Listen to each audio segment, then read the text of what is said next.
Assalamualaikum warahmatullahi wabarakatuh. Saya Ella Pratiwi, NIM 211101040027. Nah, pada video kali ini saya akan menjelaskan materi tentang penyusunan model pengelolaan kelas. Pengertian pengelolaan kelas. Menurut Saiful Bahri Jama, pengelolaan kelas adalah keterampilan guru menciptakan dan memelihara kondisi belajar yang optimal dan mengembalikannya bila terjadi gangguan dalam proses interaksi edukatif. Dengan kata lain, kegiatan-kegiatan untuk menciptakan dan mempertahankan kondisi yang optimal bagi terjadinya proses interaksi edukatif.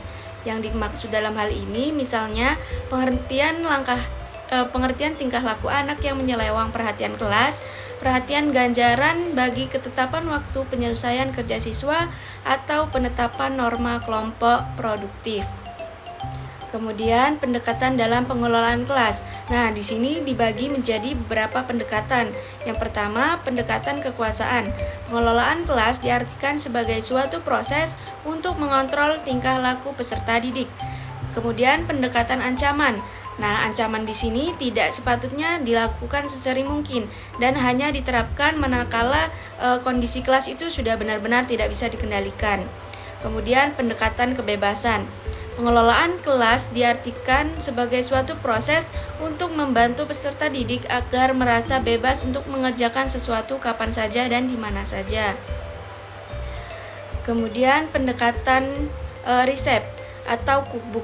Ini dilakukan dengan memberi satu daftar yang dapat menggambarkan apa yang harus dan apa yang tidak boleh dikerjakan oleh guru dalam mereaksi semua masalah atau situasi yang terjadi di kelas.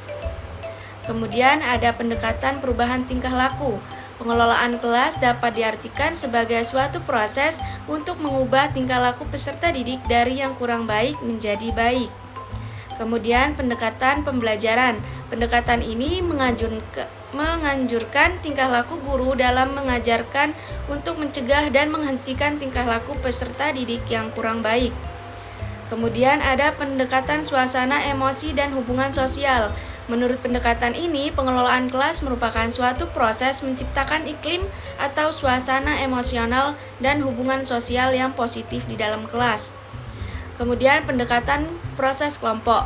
Pendekatan kerja kelompok dengan model ini membutuhkan kemampuan guru dalam menciptakan momentum yang dapat mendorong kelompok-kelompok di dalam kelas menjadi kelompok yang produktif. Yang terakhir ada pendekatan elektis atau pluralistik. Pendekatan ini menekankan pada potensialitas, kreativitas, dan inisiatif wali guru kelas dalam memilih berbagai pendekatan. Nah, model-model pengelolaan dalam kelas. Model pengelolaan kelas pada dasarnya merupakan bentuk pengelolaan yang tergambar dari awal sampai akhir yang disajikan secara khas oleh guru. Dengan kata lain, model pengelolaan kelas merupakan bungkus atau bingkai dari penerapan suatu pendekatan, prinsip, strategi, metode, prosedur, dan teknik pengelolaan kelas. Nah, macam-macam model pengelolaan kelas di sini ada model humanistik. Model humanistik dalam pengelolaan kelas menekankan pada faktor keunikan setiap individu belajar. Model ini intervensi pembelajaran sangat dikurangi, bahkan lebih menitikberatkan pada partisipasi aktif pembelajaran dalam proses belajar di kelas, sistem supervised, dan mengembangkan internal individu belajar. Kemudian ada model behavioristik. Teori operant conditioning Skinner model behavioristik pada pengelolaan kelas menekankan pada peran vital pembelajaran dan arahan atau instruksi dari pembelajar. Hal ini didasarkan atas keyakinan bahwa perilaku menyimpang merupakan hasil dari kegagalan untuk mempelajari perilaku yang diinginkan. Kemudian ada model demokratis.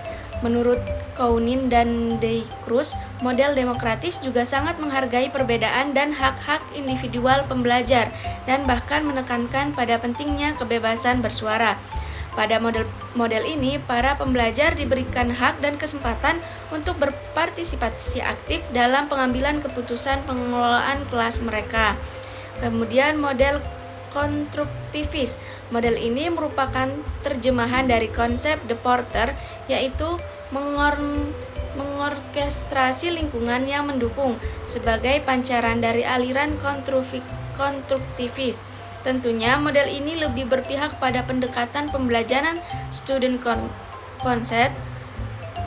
center seperti pada model humanistik dan model demokratis.